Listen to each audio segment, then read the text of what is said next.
Thank you, Donald, and good evening, everybody. I'm speaking to you from a town called Boulder in Colorado, where I have to tell you the weather is absolutely beautiful. Now, I know you're hating me already. I'll tell you later on in the show what I'm doing here. It's going to be quite fun. Meanwhile, the war of words between Russia and the UK government does not diminish in any way at all. In fact, Russia's foreign minister has now suggested that the Salisbury nerve agent attack could have been carried out to distract attention away from Brexit. Yeah, Sergei Lavrov says British forces may have been involved in the poisoning of Sergei Skripal and his daughter Yulia. Moscow rejects claims of Russian involvement, and Mr. Lavrov says other theories must be listened to. Here he was. Some experts state it could have been very beneficial to the American intelligence services. It could have been beneficial for the British government, who ended up in a very difficult situation because it failed to deliver the terms it had promised to the British electorate for the Brexit vote. There's a whole number of reasons, and one shouldn't brush them away. So there we are. That's what Mr. Lavrov says. He says the British government is in trouble over Brexit. It suits them. It suits the American authorities for everyone to think that Russia are the baddies. And I'm asking you, how do you respond to this news that Russia believes it could be Britain behind the poisoning? And to get involved, if you think this is complete and utter nonsense, then call me on 0345 6060 973. Call me on 0345 6060 973. Or perhaps you're yet to be convinced that it was the Russians. Maybe there's something in what he says, in which case text to 84850. Or maybe you think, actually, we ought to be working a bit more closely with Russia to get to the bottom of this, in which case tweet using the hashtag Farage and LBC at LBC, and watch us on Facebook from here in lovely, beautifully sunny Colorado, and comment there too. Well, not just that, but the Russian embassy have now published a list of 14 questions to the British government that they want answered, including why has Russia been denied consular access to 2 Russian nationals, which is normally the situation, and a whole list of questions about why the French government have got involved in this investigation, and a lot of technical questions about sort of how could it be that the British had the antidote there on the scene. So they are suggesting, the Russians are suggesting, this was an inside job by the Brits. What do I think of that? Well, I mean, there are people out there I know who will tell you that the Twin Towers in New York was organised by the American government. There are people out there that will tell you that the death of Lady Diana in that tunnel in Paris was organised by MI5. And I have to say, the idea that the British government would do this to set up the Russians as a distraction would not only be the biggest risk any British government could take, because if it was found out, they'd be brought down virtually immediately, but it seems to me to be in the realms of absolute fantasy. I have wondered from the start, I really have, whether the Kremlin were directly involved in this, particularly given that the World Cup football is coming up in a few weeks' time, which is a big showcase for Putin's Russia. I feel certain it was a Russian actor of some kind, whether that's involved with gangland violence, whether it's a former agent getting his own back on someone in the shape of Skripal that is seen to be a traitor in Russia, I don't know. But you tell me, is it possible that the Russian foreign minister, Sergei Lavrov, is right and that Britain could be behind the poisoning? I'm going to ask Raymond in Wimborne, Dorset, that very question. Good evening, Raymond. Good evening, Nigel. So what do you think? Is this are these the wilder shores of conspiracy theory or not? I think Mr. Lavrov is simply opening the discussion and asking a provocative question, because what I'd like to ask you, Nigel, even if it's not your personally held view, can you please explain to me succinctly why there is a compelling case why the Russian state was involved? Because there seems to be a narrative, and there seems to be a habit of shouting, "Oh, come on," at anyone who expresses a dissenting opinion. I haven't heard anyone, including the Foreign Secretary, actually able to bullet a compelling case why it was Russian state involvement.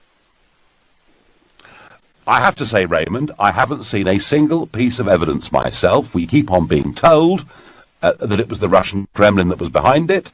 That is something that has met with international approval, even here in America. Trump expelled 60 Russian diplomats, and half the European Union states did, half didn't. And no, you're right. Anyone that dares question it seems to get rather shouted down. I'll tell you one thing that Lavrov is right about. Prior to this, Mrs. May's world standing, I think, was pretty low. And suddenly she appears like the strong, modern-day Boadicea. This is, a British leader, the strongest we've had since Margaret Thatcher. So one thing for certain, her pointing the finger at the Russian government, appearing to be very tough about it, has improved her global standing. That's the one bit, perhaps, of the so-called conspiracy theory from Lavrov that does ring true. But no, I'm with you, Raymond. I've not seen a single piece of evidence. And if Boris Johnson has evidence, absolute clear-cut evidence, why can't we see it? Well, I agree. I'm in the unusual position of agreeing with you, Nigel. Okay. I feel there's... The content of the debate worries me less than the tenor of the debate. I believe in a democracy you shouldn't be shouted down. I believe that you shouldn't be asked a question such as, can you explain to me why the Russians didn't do it? Framing the question like that is just turning around normal legal theory and practice. It's, the burden of proof is on the accuser. I found the debate really destructive, really worrying, and not indicative of anything healthy for our democracy. But there are many, Raymond, in the West who, of course, want Putin to be the bogeyman, that want Russia to be the enemy. It kind of suits them in that sense, doesn't it? It does, and I've listened to various Russian emigres talking on the subject. The tone of their comments has been very much one of, nothing's going to change until they get regime change. Now, I think it's very worrying and very dangerous for us to be indulging people who are really preaching the doctrine of regime change. We're not destabilizing countries like Libya, countries like Iraq, ones that can be easily bullied. It's a nuclear superpower. It's a country that rightfully doesn't take kindly to being given 24-hour deadlines and such, and so on and so forth. So I've been quite baffled and disappointed by the quality of the democratic discussion about that subject. And one of my friends who works in the media, he actually was saying, why has Mr. Corbyn asked for a more reasonable and phlegmatic approach to this? And he was saying, imagine how it's going to play with Middle England. Now, I think that's indicative of the state of our democracy. Nobody's actually asking Raymond, the right thing to do. Raymond, the one thing I've seen, Raymond, through the last few weeks of this is the sheer number of people who've got in touch with me here at LBC who just don't any longer believe what the British government is telling them, and they want evidence, as do you. Raymond, I thank you very much indeed for your call. Annette says on Facebook, I don't think for 1 minute it was the Russian government that did it. Evening, Nigel, there's no evidence of who did the deed. I don't think Russia did it. But isn't it interesting how ministers started saying the same thing without any evidence? I think there's a conspiracy, says John from Wales. Well, John from Wales thinks that maybe Sergei Lavrov, the Russian foreign minister, has a point. Matt on Facebook says, if you're open-minded enough, many things are possible. Sonia says, how many times have Russia entered UK airspace? Suspicious. Well, Sonia, you're right. In some ways, we're kind of back to the Cold War, aren't we, with Russian planes entering airspace, the Russian Navy sailing down the English Channel. Relations are at a modern all-time low. Lavrov has no credibility. His attention to Syria is a complete joke, and his current words are absurd. He should be ashamed of himself and the Kremlin, I get by text. What do we expect Russia to do from our actions? Put their hands up and say, it's a fair cop, Gov. Well, lots of views, but one thing is for certain, that when the government tell us it absolutely was the Kremlin, there are many of you that are suspicious. But that is not the same. That is not the same as the suggestion that was made today by Sergei Lavrov, the Russian foreign minister, that it could have been the Brits what done it. I simply don't believe that. I wonder what Kumar, who's calling from Ilford, thinks of that. Good evening. Hi, good evening, Nigel. So what do you think, Kumar? I personally don't believe the Russians done it. I just think with the Football World Cup coming over there in a few months, I know I think they've had a few sanctions against them and everything. I do believe Yeah. their foreign politics at the moment are probably at an all-time low. They've got a lot of tiff-taffs going on with places. I just don't believe they will do it. If they were to do it, I personally think they might have used other means. When I mean other means, I mean maybe shooting him or even stabbing him. I don't believe they would have used such a thing that would have pointed all fingers at the Russians. I just personally believe they would have been absolutely stupid to have done what they did, the way they did it, and at such a time. I could be wrong. I'm not sure who else would have done it, but I just really do. Well, could it be, them Kumar? would have been stupid. Kumar, could it? I mean, is it possible, Kumar? Is it possible that the British government or the British intelligence agencies are behind this, as Sergei Lavrov suggests? Oh God, I really don't know. Again, I really don't know, Nigel. I'm not too much into the rest of the politics. I'm not sure if they would. It could be, could not be. Personally, me, I'd say split between the middle, 50-50. But I just think 50-50. for the Russians to have done it would be absolutely stupid. They've got the Football World Cup coming up, which is the biggest tournament I believe they've ever hosted. If they wanted to get rid of him, for them, if they wanted to kill him, they wanted to kill him. If they had shot him, stabbed him, used other means, for them, a death would have been... And Kumar, they could have been rather more efficient, couldn't they? Because actually, these two people aren't dead. And indeed, we hear that the daughter, Yulia, is now actually talking. Kumar, I thank you very much indeed for your call. On Twitter, Ali says, Britain being behind the poisoning is absolute fantasy, and it's an attempt to distract us from the truth. The actions of our allies shows the strength in our conviction that the Kremlin must be held to account. Well, there's a view there supporting the government. What I've seen through all of this is a strong distrust of what the government now tells us. And that says a lot about what's happened to our democracy. I still believe it was a Russian actor. I'm not sure it was directly done by the Kremlin themselves. I still believe the idea that the British government could have been behind this is too ridiculous for words. But I know that the main thing you're discussing today is, of course, the weather. Because you've got snow in the north of England and Scotland and flooding and 3 inches of rain forecast for Devon and Cornwall. And, I mean, generally, I have to say, I think weather forecasters have a lower reputation even than politicians. But a few weeks ago, John Ketley predicted that on Easter Monday it would snow. In a moment, we'll hear from him. But for now, you're listening to the Nigel Farage Show exclusively on this Bank Holiday Monday.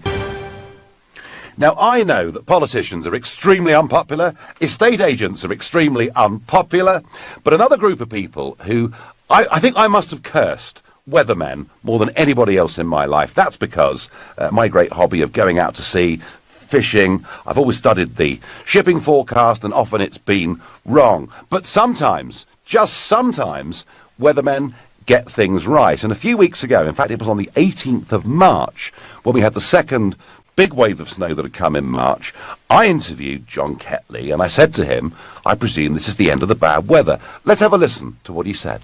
2 snowfalls in March. Can you tell us that once the mini beast is over, there'll be no more snow? No, I'm not going to tell you that, Nigel, because, I think it's only fair now. I'm speaking to you, I'm speaking to a legend, and you could be the first person to hear from me that this is not the end of the snow this month. It is a truism. And I have told a few people that over many years that it is more likely to snow on Easter Day than it is on Christmas Day. And at the moment, the suggestion would be that the cold weather comes back for Easter. Whoa! Well, praise where praise is due, and joining me now is John Ketley. Good evening, John. Good evening to you, Nigel. It's very nice to hear that again, I have to say. Nice to get that one right. Well, I didn't hear it anywhere else. It was kind of a John Ketley exclusive on LBC, and you've been proved to be right. So how extensive is the snowfall today? Well, it is pretty nasty still, I have to say, Nigel. Yeah, there was some very heavy snow this morning. First thing over Wales and the Peak District, Derbyshire, running across the M62 in Yorkshire as well. There was quite a few accidents up there. That snow band is now moving that bit further north. It's well across Scotland. And so you wouldn't hear this every time from me, but there's snow in the Trossachs tonight, and there is still some snow around the Dumfries and Galloway area and the borders of Scotland. So there's some heavy snow still to come across the far north tonight. Well, I want to give you massive congratulations Thank for you. getting this awful forecast right. So I'm going to ask you now, I'm going to get you now to play double or quits Right. with your forecasting ability on this show. Are we in for a barbecue summer, John Ketley? Well, let's just say this. Put it this way. If you get a cold March, and we did have a very cold March, it has to be said, everybody had a very cold March. Some people are saying it was the coldest for 30 years. I'm not going back that far. I think it was just the coldest since 2013, especially across the south of the country. So the coldest since 2013 by a way. And I would say that if you get a cold March, you normally get some hot summer weather. And I would say at this stage that the middle of summer would be the hottest part of the year. In other words, late June into July, round about Wimbledon time, would be, on statistics, the hottest part of the year. Now, one day to avoid for a barbecue, and if you look at the 3 months of statistics for the summer months, which we take as June, July and August, obviously, there's only one day in those 3 months where the temperature has never reached 30 degrees Celsius, and that is a record going back 160 years. So, Nigel, if you're thinking about having a barbecue on one day in the middle of summer, avoid the 13th of June. That is the one day where it's never reached 30 degrees C. I hope you're recording this one as well. Oh, we're recording it. In fact, I've just decided I'm going to book the first week of July off on holiday and go to Cornwall on the back of what you've just said. And, John, we will hold you to it. But listen, many congratulations for that forecast you gave us back on the 18th of March. And we'll come back to you very soon. Thank you, John. Thanks, Nigel. Well, that was great. And didn't he do well? He really did. Back to Sergei Lavrov, the foreign minister, saying it could well have been in Britain's interest for the poisoning incident in Salisbury to have happened. Theresa May in a weak position over Brexit is what he suggested. Nick in Wallington says, only the naive lefty conspiracy theorists would believe the Russians. What an insult to the British people by the Kremlin to believe they can brainwash us like they have the Russian population with their childish explanations. Well, I have to say, I'm kind of with you, Mick. I do not believe it possible that the British government could have been involved in this. I simply don't. But maybe someone out there does, and if you do, call me on 0345 6060 973. Let's see what Ricky, who's calling from Dagenham, thinks. Good evening, Ricky. Hi, Nigel. You all right? I'm all right. Yeah. I'm very sceptical. I don't believe the British government done it, but I'm very any government, like the Russian government, or anyone, would have to be so silly to do this when all the fingers are going to point directly straight back at them. Like, who would do that? And especially with the Russian elections going on and the World Cup going on, it's absurd. But they would do something so obvious at such a time. I believe, in a way. But I don't think right. The British government was just stupid to do that either. But I don't know. Something's not right. Something's definitely not right. I can't see why. Would that nerve agent only come from Russia? So why would they do that in such a time when the whole world is focusing in on them? Well, isn't it possible, Ricky? Isn't it possible that if you were a former Russian agent, you might have had access to this stuff? You might have been able to bring it into the country using a diplomatic bag, something we discussed the other week, and an entirely feasible proposition. And you may look at this bloke Skripal, and you may well see him as a traitor, somebody who gave Russian state secrets to the West, and you may well have done it as an act of revenge. Isn't that to me seems more likely than it being sanctioned by Putin, personally. But why that's how I see it, Ricky. But why wouldn't they wait until after the World Cup or after the elections are done? They only had to wait a few more months. Why do it now? They had all the take the before risk? to do. Yeah. Why did they why do it a week before the elections or a few weeks before the World Cup? They only had to wait till September when it's all died down, and they could have done it then. The bloke's been living in England for how many years? Why have they done it there? Yep. It's so the whole world is focusing in on Russia. I don't agree with what Putin does, and I'm not a supporter of these by any means, but something's not right. It's like, and it's the same with all the Donald Trump situation and everyone trying to blacklist him. It's the same kind of thing. All the bad media, something's not right somewhere. And I'm not saying it's the British government boys them. No. Yeah, something's not right somewhere. It's fishy. And I don't believe a word our government's saying anyway. It's just full of lies. You're the only Ricky, this is what I keep hearing, Ricky. I mean, I just get the feeling there are millions of people out there who are now deeply, deeply sceptical about government. Ricky, thank you very much indeed for your call. Gloria says on Facebook, why would our government want to do this and harm his daughter as well? Doesn't make sense. Well, Gloria, if you believed in the conspiracy theory, it would be to divert attention away from Brexit, because millions of Brexit voters don't think the government's doing a very good job, and to improve the standing of Theresa May on the world stage, which has certainly happened. I'm putting that as an argument. I'm playing devil's advocate. I'm not saying that I agree with it. Graham says, well, one would hope not, in the case of Britain doing it herself, but no evidence has been released yet implicating Russia. And that, Graham, is the bit of this story that I think many of us find difficult. Someone who has been upset and hurt by this is Mark, who lives in Salisbury, who says this nerve agent attack occurred yards from my front door a couple of days before I was due to move house, and the ensuing disruption and delays have cost me dearly. I don't care who did this. No, Mark, I'm sorry, you have suffered as a result of this. Philip is calling from Bridgewater. Hello, Philip. Hello there, Nigel.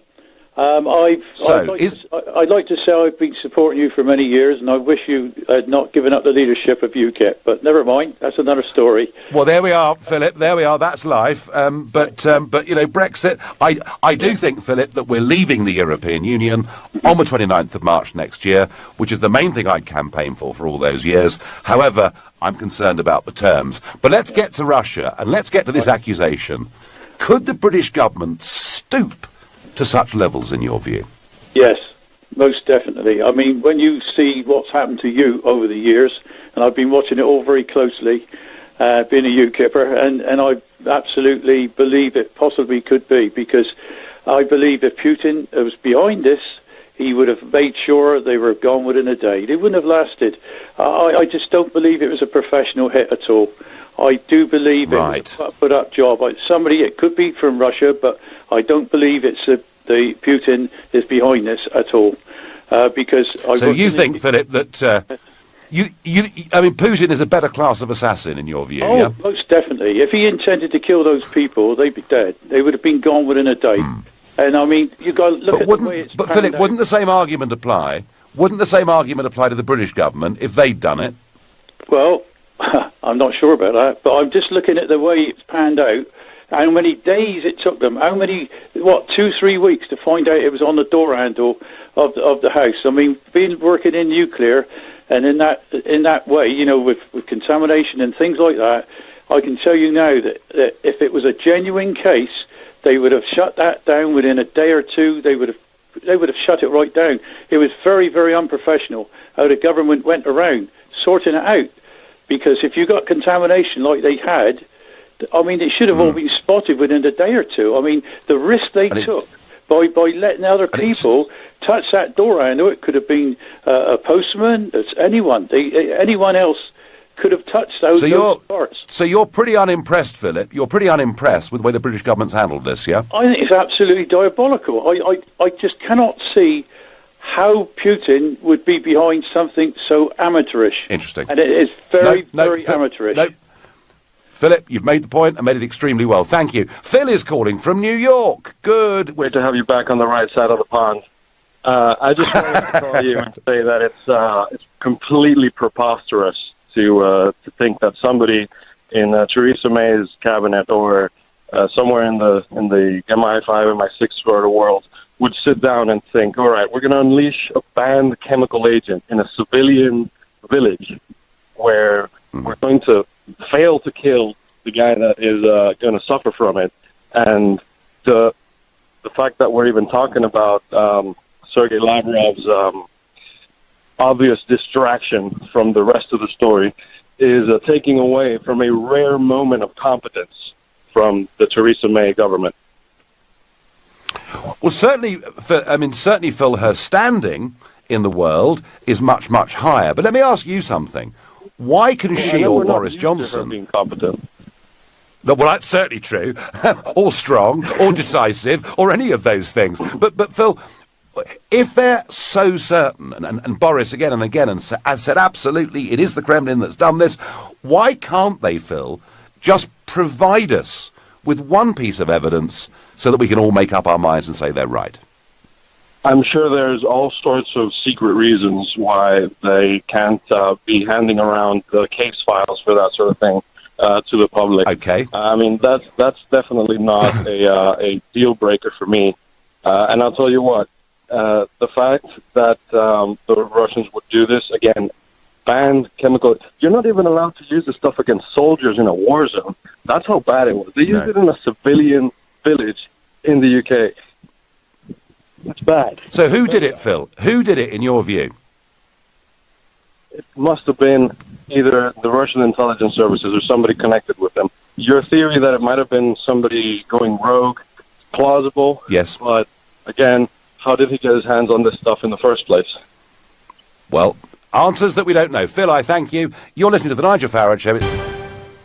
When the Russian Foreign Minister, Sergei Lavrov, says it could be the Brits that did it, it could have been us that put the poison there because it distracts attention away from Brexit, I have to say I find it very hard to believe, but a lot of you really still very suspicious about the government pointing the finger as firmly as they are at the Kremlin. Now, bit of Brexit news.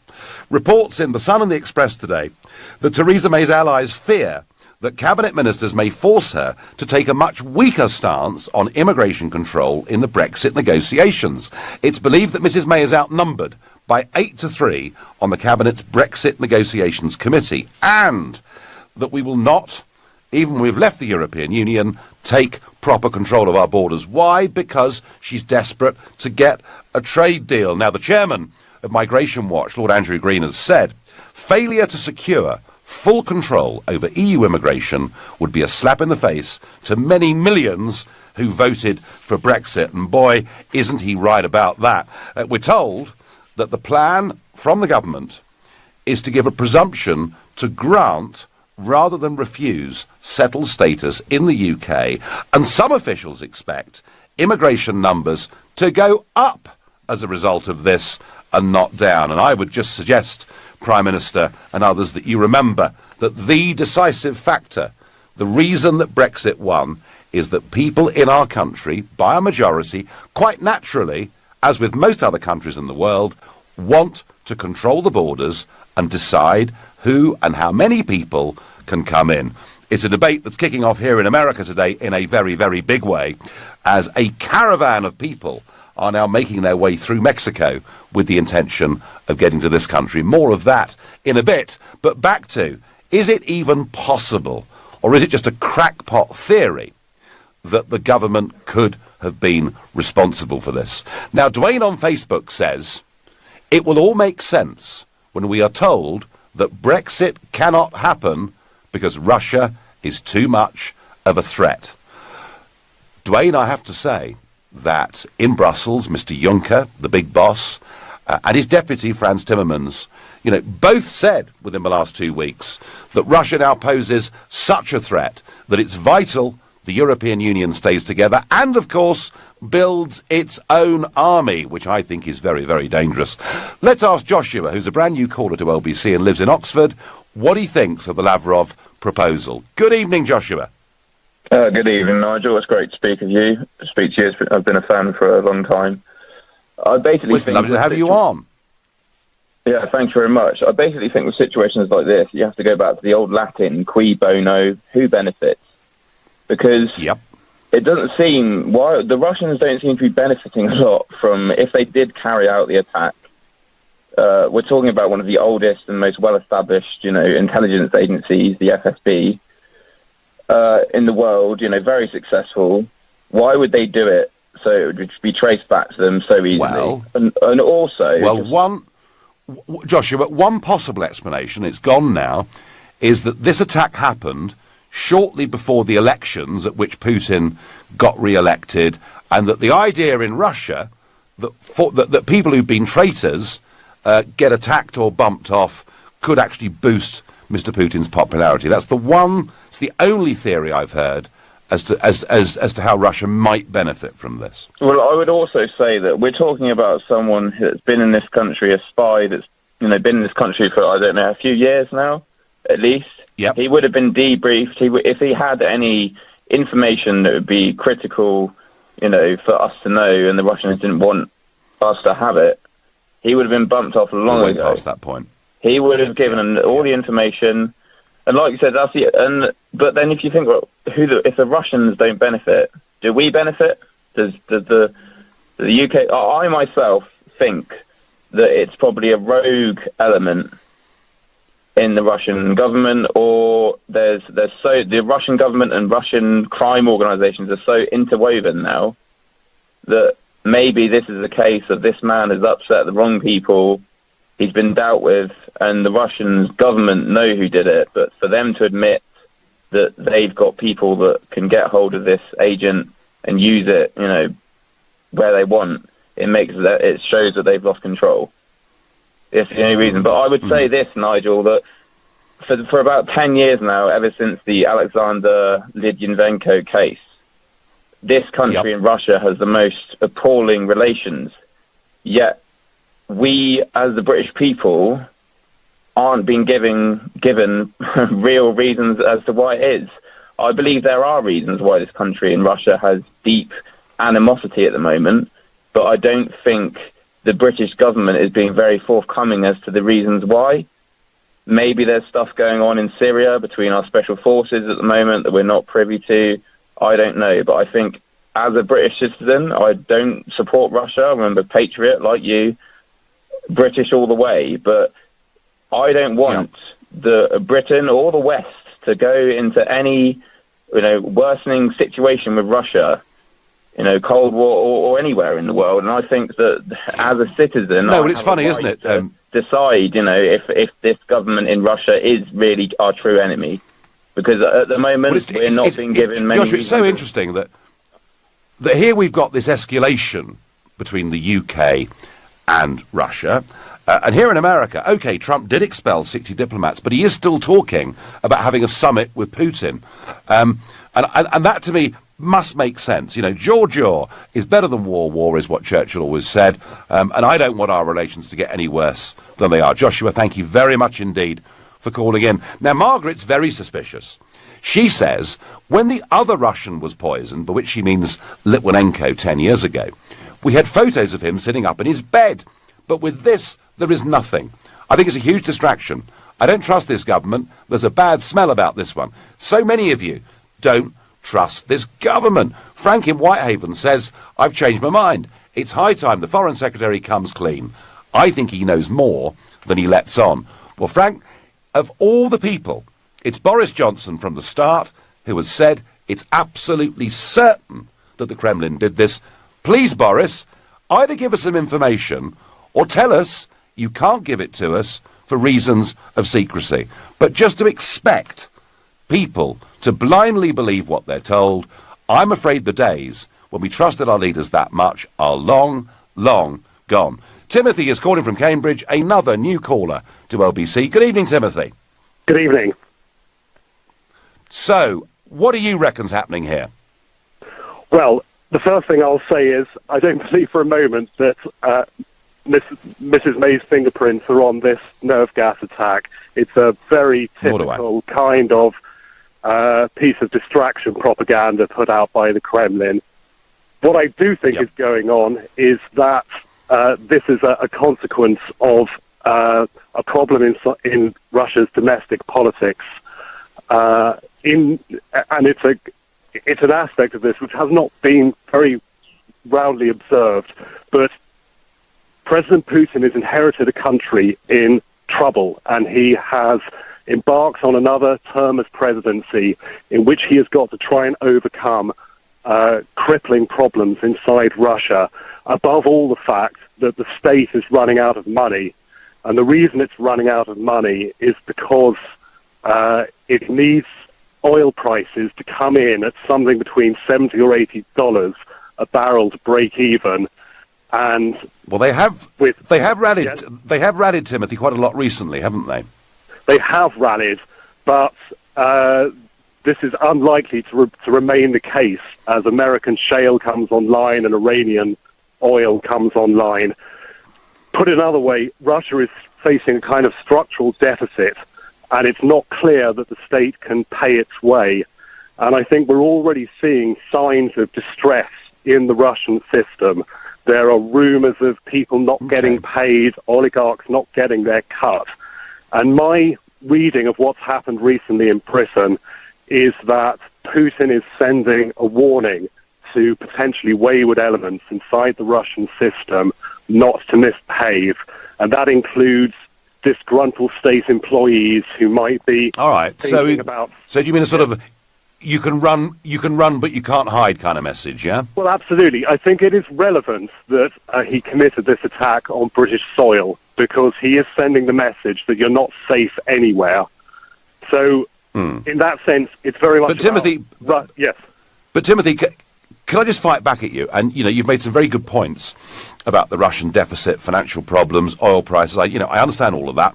And Russia, it does need raw commodity prices to be high, whether it's nickel or oil or whatever it is. But the World Cup football is potentially a big money spinner for Russia, a chance for them to showcase to the world that it's now a great, efficient place and a good place to go and visit. Why would they do something like this at this moment in time, which threatens to kibosh the whole World Cup? Well, I think there's two factors. The first is the Russian presidential election. So Putin has to send a clear signal at the time that he comes to power that no one should attempt to double-cross him. But I think the second aspect is that he's miscalculated badly. He perceived Britain as an isolated country which would not be able to marshal international support against him. And he simply miscalculated, and he didn't realise that Britain still had international authority and the alliance was strong. Well, she's certainly got support over this. Timothy, some really interesting points. Great phone call. Thank you very much indeed. You're listening to the Nigel Farage Show, exclusively on LBC. So what am I doing here in lovely Boulder, Colorado? Well, tonight I've got a debate, a head-to-head debate with Vicente Fox, the former Mexican president, and I think just about the most outspoken critic of Donald Trump and his immigration policies in the world. Here's just a sort of little section of what Vicente Fox sounds like. Mexico will not pay for the wall.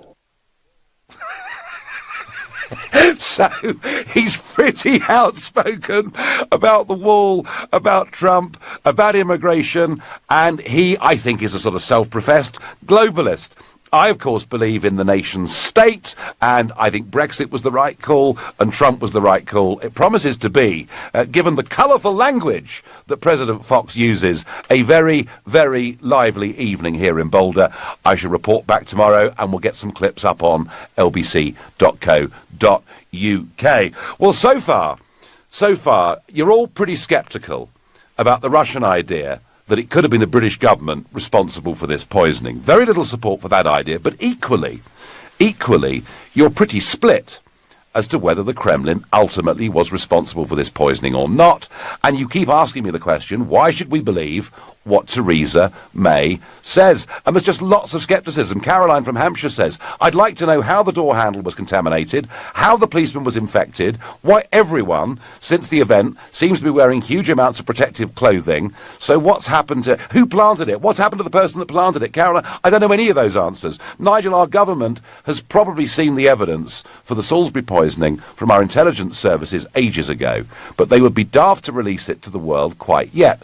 John, in Burnham-on-Sea, I understand that, but why not just say that to us? Say, look, we do actually have the evidence, we can't present it to you, for reasons of national security. We might believe them a little bit more if they say that, rather than Boris just saying, yes, of course it was them that did it. And, perhaps it goes back to Tony Blair. Perhaps it goes back to weapons of mass destruction. Perhaps it goes back to us joining George W. Bush in the Gulf, in the war in Iraq. We were told something that simply wasn't true, and we're now very sceptical about what we're told. Gina's very sceptical. I believe it was an amateurish, possibly no nerve agent at all. All smoke and mirrors. All sounds very suspect. Ginny says, methinks the Russians protest too much. So nobody thinks the British government did this, or nobody really. I'm going to go to the Isle of Man, to Anthony. Yes, another new caller to this show. Anthony, good evening. Good evening, Nigel. How are you?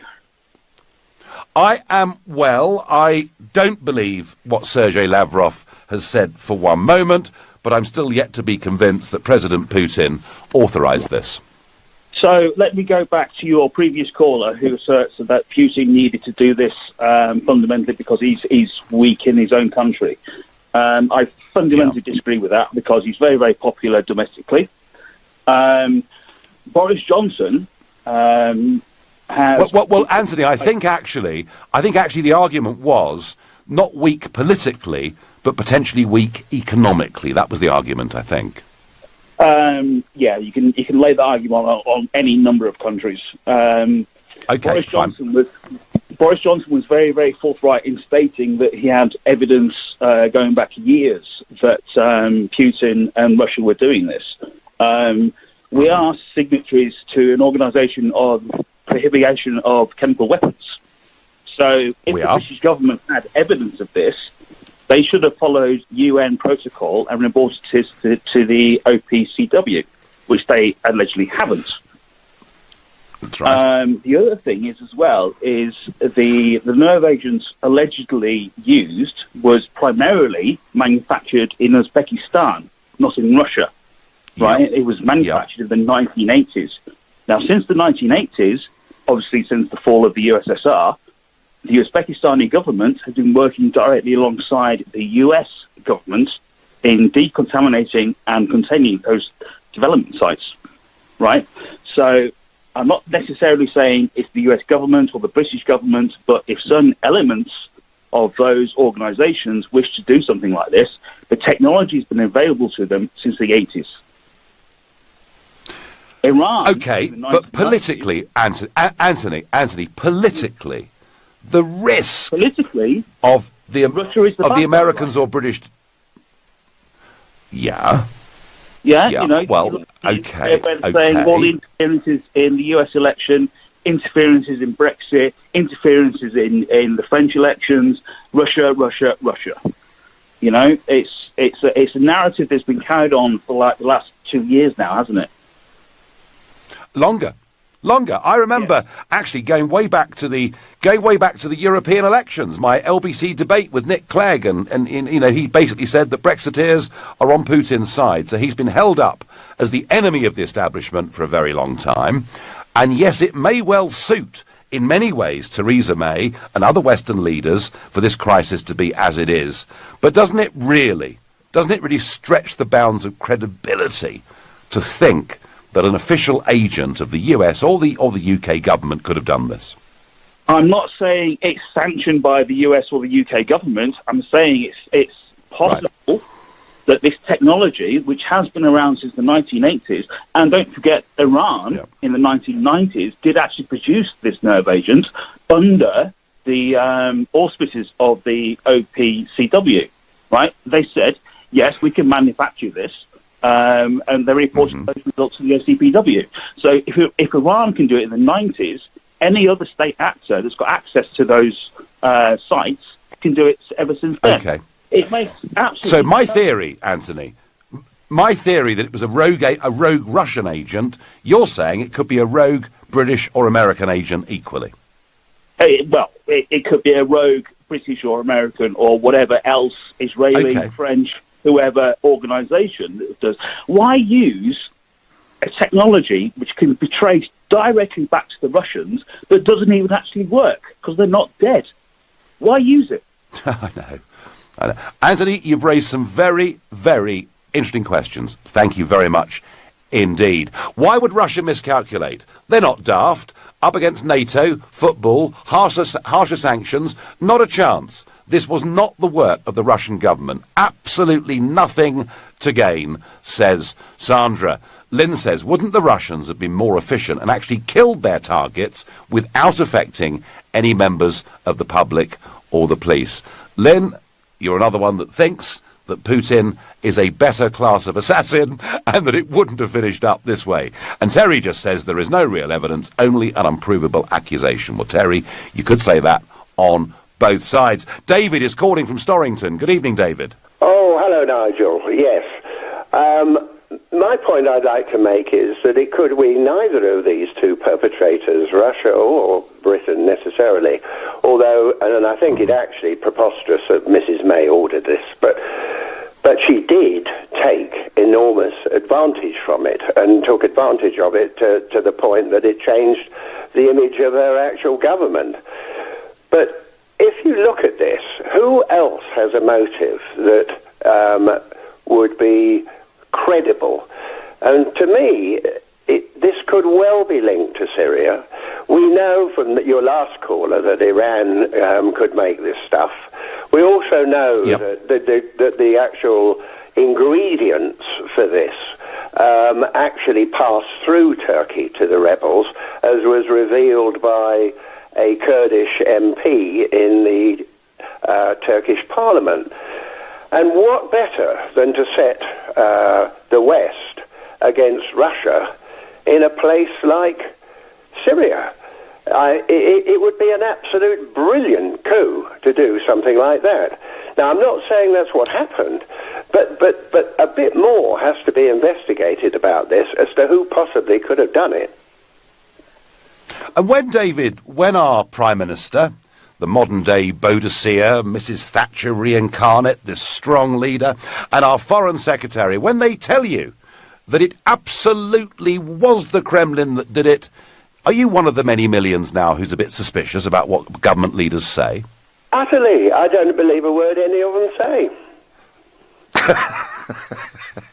I keep hearing this. So now they've certainly profited from it. You've made that point, but it would be ludicrous to suggest that any British agent had done this, wouldn't it? I agree. I honestly do agree with that. I think that's completely and utterly impossible. But the manner of this, the way this was done, the botched actual event itself, the lack of motive for Russia, and the preposterous nature that the British did it, makes me think a third party did it. And we're looking at Syria. Complex, David, thank you. Well, there are so many very, very good calls and different arguments that have been made. Nobody yet knows the truth of this, but it's certainly, I refuse to believe the British government did this. I think the Russians are looking for their own big distraction. You've been listening to the Nigel Farage Show.